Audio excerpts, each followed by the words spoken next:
Stupid Piece of Shit is an episode that opens inside BoJack's mind.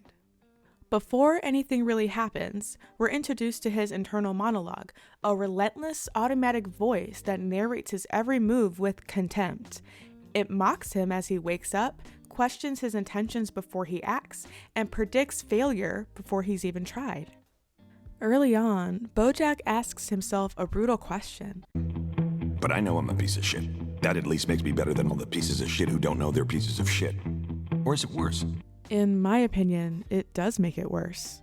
Not because it makes him a worse person, but because awareness without the ability to change becomes its own kind of punishment. Knowing you're the problem, watching the damage happen in real time, understanding the patterns, the consequences, the fallout, and still not having the tools or the knowledge to stop it, that's torture.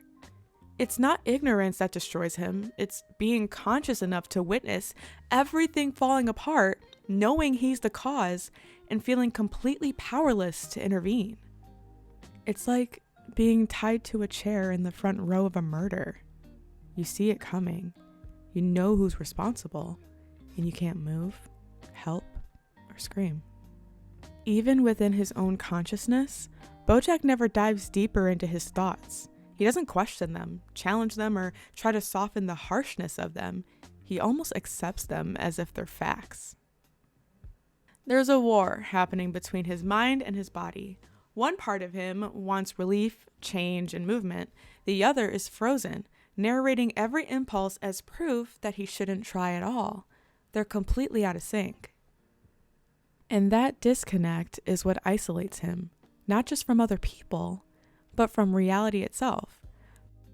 BoJack isn't fully present in the world around him. He's trapped inside a running commentary that keeps him observing his life instead of participating in it.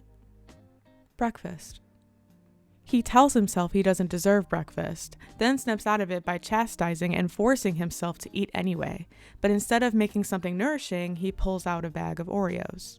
This feels like the clearest example of the disconnect between his mind and his body. His mind insists that he doesn't deserve care. His body, forced to eat, reaches for the quickest relief it can find. If he's gonna eat it, it's gonna be punishment disguised as comfort. A punishment he doesn't even approve of. Because he believes he doesn't deserve breakfast, he doesn't choose something that sustains him. He chooses something that numbs him. It's an unhealthy habit that reveals how little he values taking care of himself, opting instead for refuge and a short dopamine hit. Not because it helps, but because it's familiar, a self-prescribed coping strategy that offers momentary relief and guarantees long-term damage. And the worst part is, he knows it won't work, and he eats it anyway. But he can't win.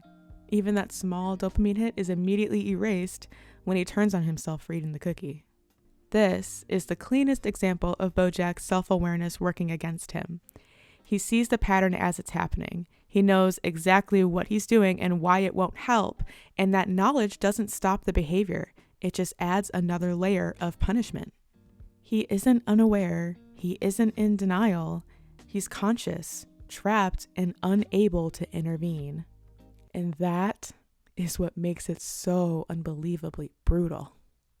He doesn't like himself, his opinions, his habits, his family, or his life. And he treats his own thoughts with the same contempt you'd receive for a friend you secretly can't stand. He second guesses everything he thinks. He mocks his reactions. He responds to himself as if he should know better, when the truth is, he doesn't. Not because he's stupid or careless, but because no one ever taught him how.